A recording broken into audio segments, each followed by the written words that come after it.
Hello friends, welcome to clarity with Manas. आज बात करेंगे फायर नंबर के बारे में।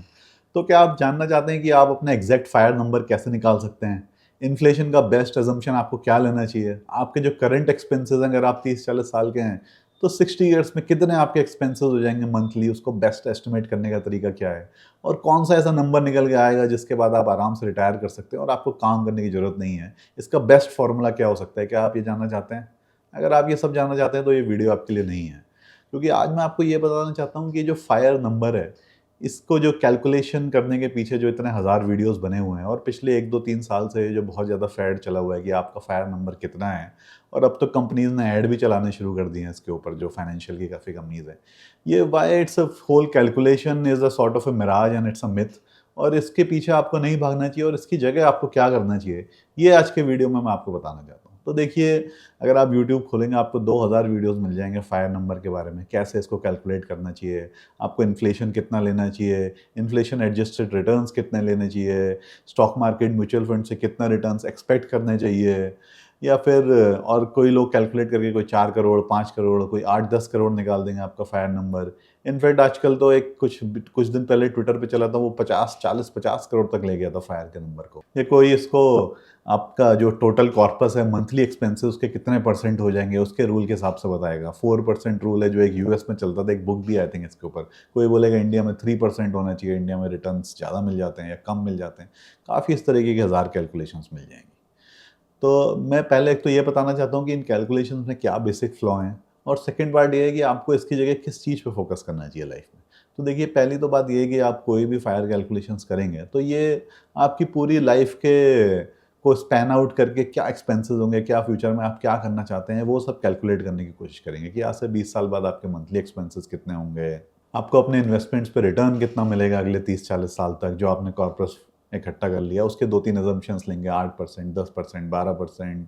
हेल्थ केयर कॉस्ट कितने इन्फ्लेशन से बढ़ जाएगी, आप कितने साल तक जिंदा रहेंगे, 65 ईयर्स में आप कहाँ पर रहेंगे, आपका मंथली खर्चा कितना हो जाएगा, उसके हिसाब से आप मेट्रो में रहेंगे तो कितना खर्चा हो जाएगा, आप छोटे शहर विलेज में जाकर रह लेंगे तो आपको कितना खर्चा हो जाएगा, ये सारे अजम्पशंस उसमें रहेंगे।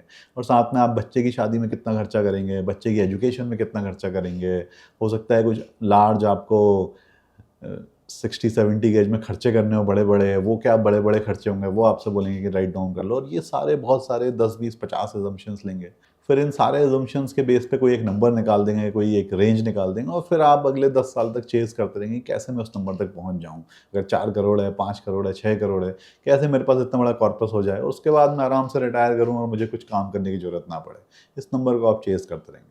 बट देखिए, इसमें पहला बेसिक फ्लॉ तो यही है कि जो सारे अजम्पशंस हैं ना, ये अपने आप में सिर्फ अजम्पशंस ही हैं, और ये बड़े आसानी से चेंज हो सकते हैं। आज आपने कुछ अज्यूम करके कुछ नंबर कैलकुलेट कर लिया, कल को हो सकता है वो अजम्पशंस आपके बिल्कुल चेंज हो जाएं। और अगर आपको बहुत ही जल्दी फायर नंबर अचीव करना है, उसको रिड्यूस करना है, तो मैं आपको एक दो बहुत आसान तरीके बता देता हूँ, जो मतलब सुनने में फ़नी लग सकते हैं बट एक्चुअली में प्रैक्टिकल है। अगर आपने अपनी फायर कैलकुलेशन में अज्यूम किया है कि आप बच्चे की शादी में 25-30 लाख रुपए खर्च करेंगे आज के मनी के हिसाब से, जो जब बच्चा बड़ा होगा, रिजम्पशन है कि आप 30-40 साल के हैं और आपका छोटा बच्चा है, तो आज के एजम्पशन के हिसाब से आप 30-40 लाख रुपए खर्च करेंगे, जो एक नॉर्मल खर्च हो ही जाते हैं शादी में। तो उसका कुछ एजम्पशन होगा कि जब मैरिजेबल एज में होगा तो इतना खर्चा होगा। आप एज्यूम कर लीजिए कि आपको 3-4 लाख से ज़्यादा खर्चा ही नहीं करना है, 2 ही लाख खर्च करना है बच्चे की शादी में। तो आपका फायर नंबर अपने आप कुछ करोड़ों से कम हो जाएगा, अगर आपको 2-4 लाख से ज़्यादा खर्च नहीं करना है आज के खर्चे के हिसाब से। तो हो सकता है 10-15 साल बाद इन्फ्लेशन के हिसाब से ज़्यादा होगा, बट स्टिल 30 लाख, आज के 30 लाख कितना हो जाएगा वो आप देख सकते हैं। तो आप 10-15 गुना तो एक यही खर्चा अपना कम कर सकते हैं। आप एक छोटी सी मैरिज रखिए, बस 10-15-20 लोगों को बुलाइए, घर पे पार्टी करिए, या एक छोटा सा एक रेस्टोरेंट हायर कर लीजिए, बुक कर लीजिए, और बस 2 लाख रुपए में शादी कर दीजिए फेरे करने के बाद। दूसरा एक फायर कैलकुलेशन असम्पशन रहता है कि हम बच्चों की एजुकेशन पे कितना खर्च करेंगे, क्योंकि देखिए एजुकेशन इन्फ्लेशन भी बहुत हाई है इंडिया में। और अगर आप फॉरेन में एजुकेशन करना चाहते हैं, बाहर भेजना चाहते हैं, या कुछ मैनेजमेंट की ऐसी डिग्री लेना चाहते हैं, उसके बेस पे आपने 50 लाख या इवन हो सकता है 1 करोड़ का भी आज के खर्चे के हिसाब से कोई नंबर निकाल के रखा होगा, अगर हमें फॉरेन एजुकेशन निकालनी है। देखिए, जिस तरीके से वर्ल्ड चल रहा है ना, डिग्रीज की वैल्यू धीरे धीरे कम होती जा रही है। नॉर्मल स्किल्स जो आप सीख रहे हैं उसकी ज़्यादा वैल्यूज़ है, और जो जॉब मार्केट आज का है, परमानेंट जॉब्स जो हैं पता नहीं 20-25 साल बाद रहेगी नहीं रहेगी। आप एज्यूम कर लीजिए कि आप इस टाइप की कोई महंगी डिग्री कराने ही नहीं वाले बच्चों से। आप नॉर्मल डिग्री कराएंगे और अगले 15-20 साल में आप कोई बिजनेस ही अपना सेटअप कर लेंगे छोटा मोटा, जो अपने बच्चे को दे देंगे आगे करने के लिए, या उससे बोलेंगे कुछ ऐसा सेटअप करे, या कुछ कॉर्पस ऐसा होगा आपके बिजनेस से निकल के आएगा जो आप उसको दे सकते हैं।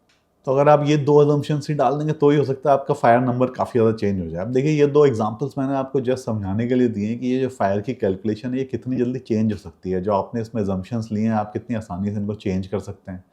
और क्यों इतनी डिटेल में कैलकुलेशन करना आज से 20 साल बाद की कोई ज़्यादा वर्दी नहीं है।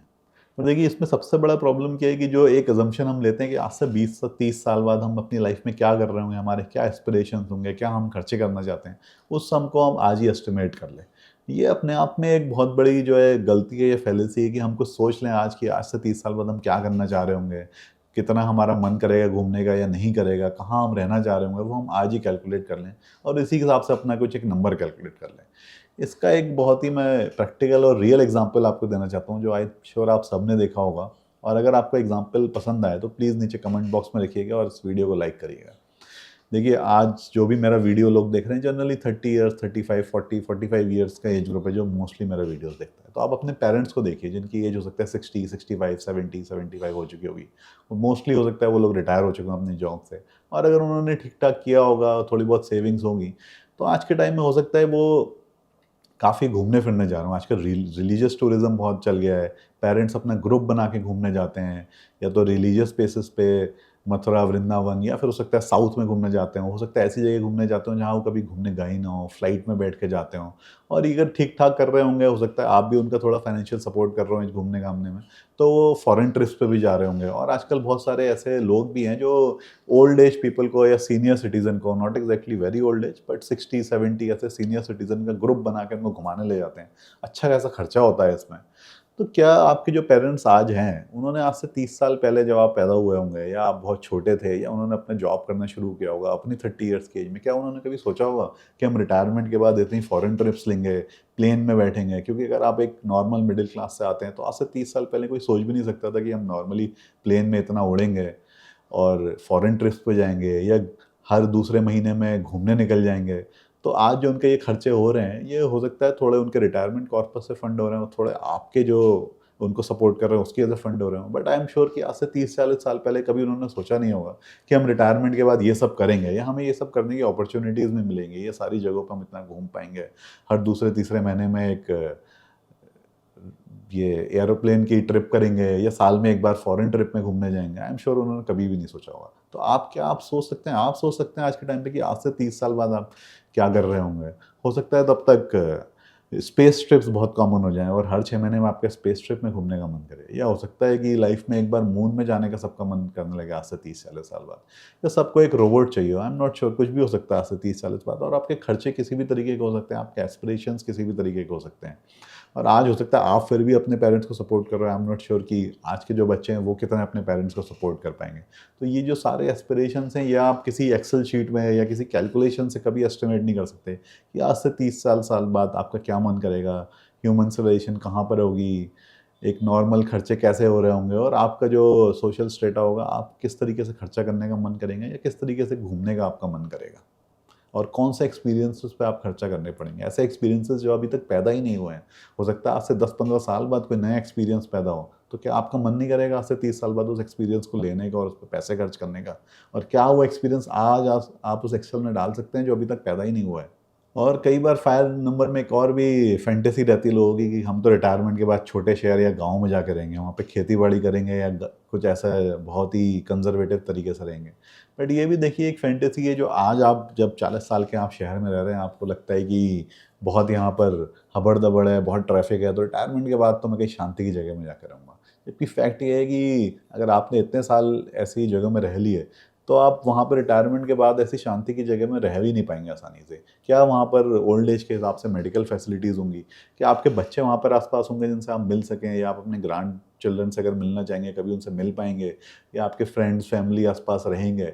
या फिर आप इतनी फिजिकल लेबर कर पाएंगे 60 की एज के बाद कि आप सोच रहे हैं गांव में जहाँ के रहेंगे, जहाँ पे ऐसी फैसिलिटीज़ भी नहीं होंगी, हो सकता है जितनी आपको लेबर करनी पड़े। तो देखिए ये सारी फैंटेसीज़ हैं एक तरीके से 30 साल की एज में कि मैं गाँव में जाके रह लूँगा या कुछ खेती बाड़ी कर लूँगा रिटायरमेंट के बाद। ये एक्चुअली में बस अभी सुनने में अच्छा लगता है, क्योंकि अगर आप अभी बहुत मेहनत कर रहे हैं और बहुत ज़्यादा ट्रैफिक है, हो सकता है अभी आपको जॉब में मज़ा ना आ रहा हो, तो आपको लग रहा है कि ऐसा कि मैं एक शांति से आके रह लूँगा एक ऐसी जगह पे, ना कुछ जहाँ काम करने को नहीं होगा और मैं सारी ये फिजिकल मेहनत कर लूँगा, गाँव में जाके रह लूँगा, खुद खेती बाड़ी कर लूँगा या खुद अपनी सब्जियाँ उगा लूँगा। बट प्रैक्टिकली ऐसा हो नहीं पाता है। अब देखिए मेन पॉइंट मैं आपको ये बताना चाहता हूँ कि ये जो फायर नंबर है इतना इम्प्रैक्टिकल है, उसके बाद भी इसका इतना प्रचलन क्यों है और व्हाई इट इज़ सो क्या कहते हैं फेमस, या इतना ट्रेंडिंग क्यों है टॉपिक फायर का, कि अगर कोई फायर कैलकुलेशन दिखा रहा है तो हर कोई देखना चाहता है कि यार मैं भी देख लूँ मेरा कितना फायर नंबर है, कहाँ पर हूँ मैं अभी, कितना करोड़ मुझे चाहिए। इस सब की इतनी फैंटेसी या फिर लोगों में इतना ये क्रेज़ क्यों है एक फायर नंबर के पीछे जानने का और इन वीडियोस को इतना ट्रेंडिंग बनाना। उसका देखिए मेन रीज़न क्या है कि लोगों को फायर से ऑब्सेशन कितना है, क्योंकि वो अपनी ना करंटली जो जॉब है उससे छुटकारा चाहते हैं और एक रिटायरमेंट चाहते हैं। क्योंकि जो करंट जॉब लोग कर रहे हैं मोस्टली ऑफिस में, उसमें उनको मज़ा नहीं आ रहा है। They are stuck in somewhere, हो सकता है ऑफिस की पॉलिटिक्स हो, जॉब काम करने में मज़ा ना आ रहा हो, और जो रोज़मर्रा का ऑफिस का ग्राइंड है, ऑफिस जाना ऑफिस से आना, उसमें लोगों को बिल्कुल भी मज़ा नहीं आ रहा है। और लोग जो है इसको बहुत ही टेंशन से, बहुत ही बोरियत से, वर्क प्रेशर इतना हो चुका है, तो लोगों को बड़ी फैंटेसी है कि कोई ऐसा मुझे नंबर पता चल जाए जिससे मैं इस जॉब से, इस अत्याचार से छुटकारा पा लूँ। और वही नंबर कैलकुलेट करने में लोगों को बड़ा इंटरेस्ट लगता है। उनको एक नंबर देख के लगता है कि हाँ कभी तो मैं इस नंबर तक पहुँच जाऊँगा और मुझे रोज़ का जो अत्याचार सहना पड़ रहा है, ऑफिस जाना, ऑफिस से आना, ऑफिस की पॉलिटिक्स और ये जो डेली का ग्राइंड है, इससे मुझे छुटकारा मिल जाएगा और मैं एक नंबर को अचीव करके बहुत ही मोक्ष की प्राप्ति कर लूँगा जैसे। बट एक्चुअली में देखिए ऐसा है नहीं। मेन ये ट्रेंड आप इसके पीछे इसलिए भाग रहे हैं क्योंकि आपकी करंट लाइफ अच्छी नहीं चल रही है। हो सकता है आपका जॉब अच्छा ना चल रहा हो, जॉब में आपको बिल्कुल भी मज़ा ना आ रहा हो, या जो आप करंट वर्क कर रहे हैं, बिजनेस कर रहे हैं, कुछ कर रहे हैं, उसमें आपको बिल्कुल भी अच्छा ना लग रहा हो। वही एक रीज़न है कि आप फायर के पीछे जानना भाग रहे हैं, क्योंकि आपको लगता है कि ये नंबर अचीव करने के बाद आराम से मैं बैठ जाऊँगा, फिर मुझे कुछ काम नहीं करना पड़ेगा, क्योंकि काम करना ही सबसे बड़ी प्रॉब्लम है आपकी लाइफ में करंटली। तो अगर आपको लग रहा है कि करंटली आपकी लाइफ में काम करना, वर्क करना यही सबसे बड़ी प्रॉब्लम है, तभी आप ये फायर नंबर के पीछे भाग रहे हैं। बट अपोज करिए ऐसी लाइफ है कि मैं आपको स्विच फ्लिप कर दूं कि काम करने में ही आपको ठीक लगने लगे और काम करने में आपको मज़ा आने लगे, अच्छा लगने लगे, और उसी से आप पैसा भी कमाने लगे। तो आप क्या कभी फायर के बारे में सोचेंगे, या आप कोई नंबर कैलकुलेट करेंगे कि यार कौन सा ऐसा नंबर होगा जिसके बाद मैं कोई काम ना करूं? क्योंकि लोग जो है फायर के नंबर का सोचते हैं कि मैं रिटायर हो जाऊंगा फिर क्या करूंगा, उसके ऊपर ज़्यादा सोचते नहीं। उनको लगता है बस इस काम से छुटकारा मिल जाए, फिर कुछ ना कुछ तो कर ही लूँगा। बट एक्चुअली पॉइंट ये है कि जो मैंने आपको बताया कि आप काम ऐसा करें जिसपे आपको मज़ा आ रहा हो, जिसमें आप अपने टाइम के खुद मालिक हों और अपने हिसाब से अगर आप अपना टाइम स्पेंड कर पा रहे हो, तो ऐसा काम आप क्यों रोकना चाहेंगे, और उसमें पैसे भी मिल रहे हो तो उसको आप कंटिन्यूसली करना चाहेंगे।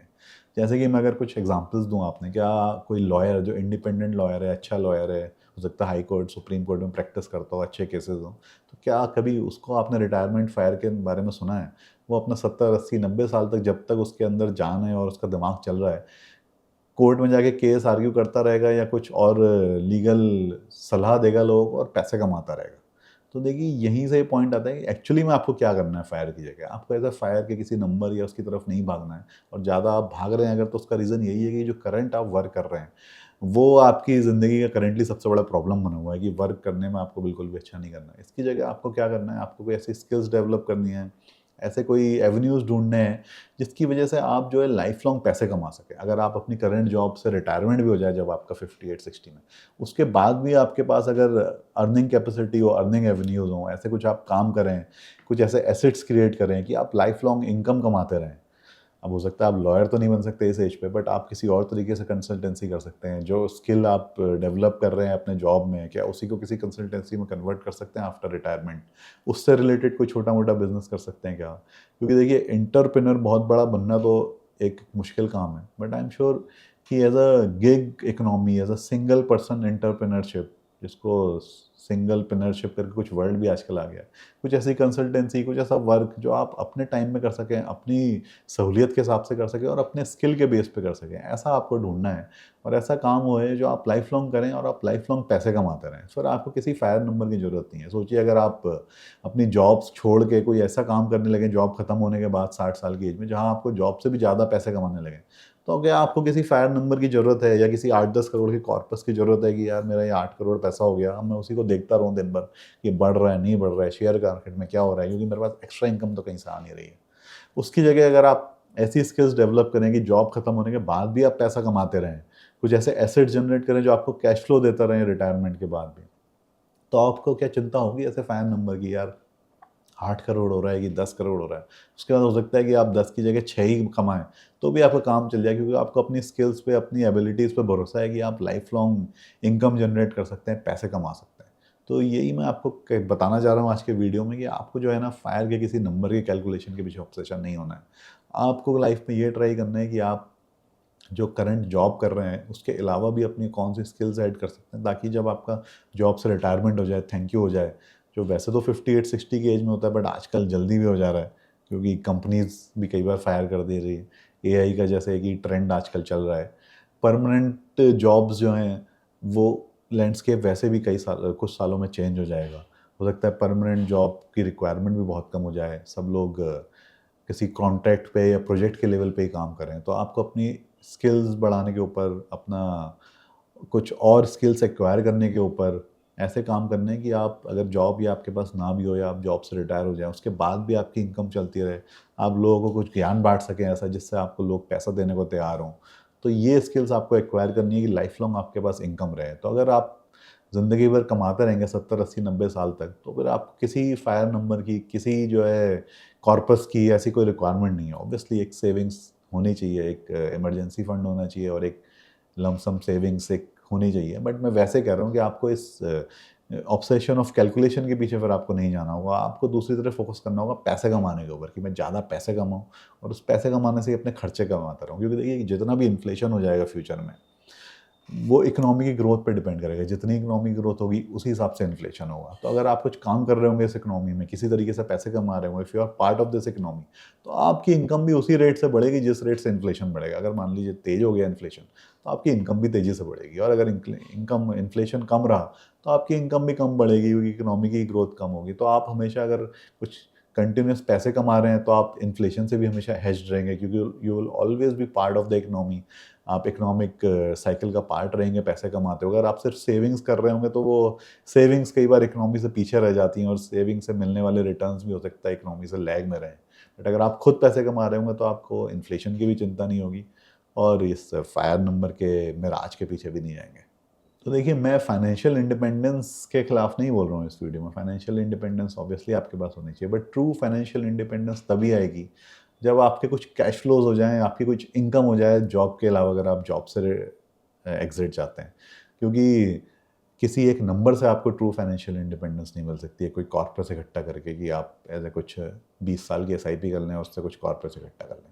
तो यही आज का वीडियो था आपको ये बताने के लिए। तो अगर आप इस टाइप के वीडियोस अच्छे लग रहे हैं तो प्लीज़ लाइक करिए, कमेंट करिए। इस चैनल पे आपको और भी इस टाइप के बहुत वीडियोस मिल जाएंगे about financial education, about real estate, equity investment.